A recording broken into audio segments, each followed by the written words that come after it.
Hello, we've just returned from our Scotland road trip, setting off from Cornwall and doing 1,862 miles in our electric car. And this is what happened, and I'll tell you about my public charging problems in Scotland, the cost of charging compared to diesel for the trip, and the interactive touchscreen, route planning, cameras and autopilot.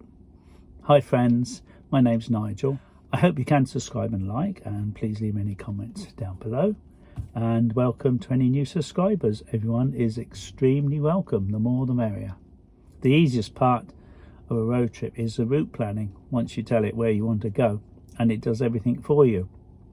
Tells you where to turn, where to stop, where to recharge. Tells you how long you will be charging and what your charge level will be on arrival. And it keeps updating this information as things change on the road. Hold-ups and delays. How many chargers are available at the next charging station. If Teslas are waiting, then it redirects you to another supercharger close.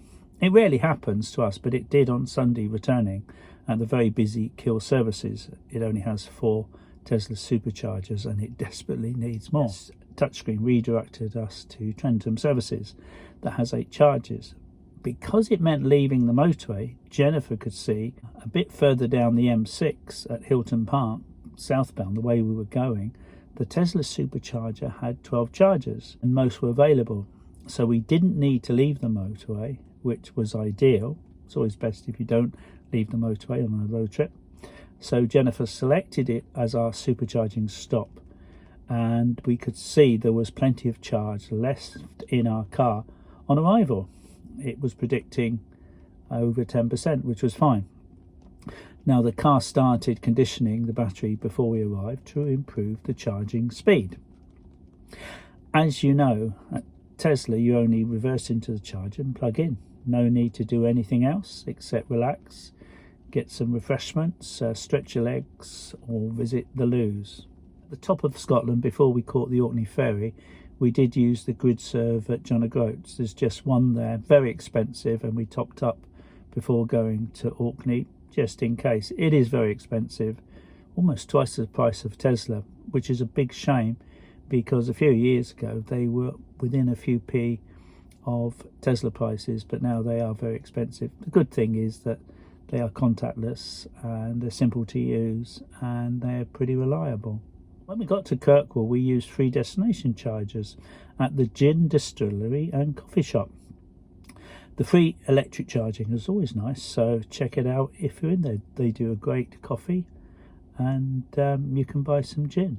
I don't drink and drive, so I only have coffee. Charge Place Scotland is great with prices as low as 20p a kilowatt hour for the slower chargers and up to about 38p closer to Tesla prices.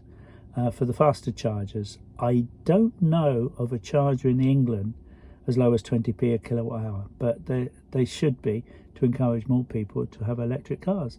Please let me know down below in the comments if you know of anything in England charging wise for as little as 20p an hour. There's probably a few free ones still around, the very slow ones, but not that many, I think. I know we used to have some really good price ones where I live, but they've gone up 3-4 fold because everyone sees it as a great way of making a lot of money, which is a shame. Desperately need more of these 20p a kilowatt hour to encourage more people, especially those that can't charge at home, to get an EV. I love Charge Place Scotland. I think they're brilliant. In Scotland I usually use the Tesla superchargers because I want a quick charge, but there are often places where there are no Tesla superchargers, and Charge Place Scotland are absolutely everywhere, and I think they're brilliant prices. But I did have 2 problems with them. The first was because I hadn't used them for 6 months. For some reason, it deleted my banking details. So when I got to the machine to use it, it said, you haven't got an account, so you can't use this. So I phone up and they say, you haven't got an account, sorry. And I did update it only a few months ago. And because I remember I had the problem last time I went, and so I was able to update my account and then use the Charge Place Scotland. And then a few days later, exactly the same thing happened again. Whether I forgot to press save, I don't know. But anyway, I think it's worth checking out if, let's say, 6 months ago you're in Scotland and you set up an account, you haven't used it for a while, and you go to use it again. It's just worth checking that you do have bank details that they have, so they can actually charge you. The second was at slower chargers, when you use your own lead, and twice I could not remove it from the Charge Place Scotland charger.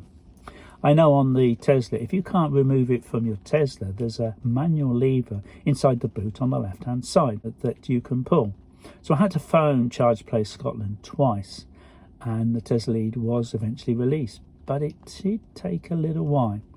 Now overall, I think Charge Place Scotland very helpful on the phone, and overall I think they have great public chargers everywhere, and I wish England had as good a system as them. So I'll always give Charge Place Scotland 10 out of 10. Okay, had a few hiccups, but it may have had something to do with them manually allowing me to use the charger without having an account. So I suspect it was an issue that normally wouldn't be a problem. As with all chargers, sometimes people do have problems when they first get to them. When I was charging the Tesla at Gretna Green, a couple in an Audi came over because they were trying to charge up the public charger that wasn't Tesla, and they were on the phone having all kinds of problems. And sadly, they'd only just bought the Audi on that day, and they probably spent twice what I paid on the Tesla. It was so very sad to see on the very first experience trying to put a fast charge into your car, spend all that money, 80,000, not being able to charge it. Very sad. And that's the beauty of Tesla. You don't have any of that. They've got your card details, you reverse in, you plug in, and quickly you're away. So yeah, well done Charge Place Scotland, great, love using them. So we did 1,862 miles, and it cost £142 using Tesla superchargers, Charge Place Scotland, Gridserve, and some free destination charging.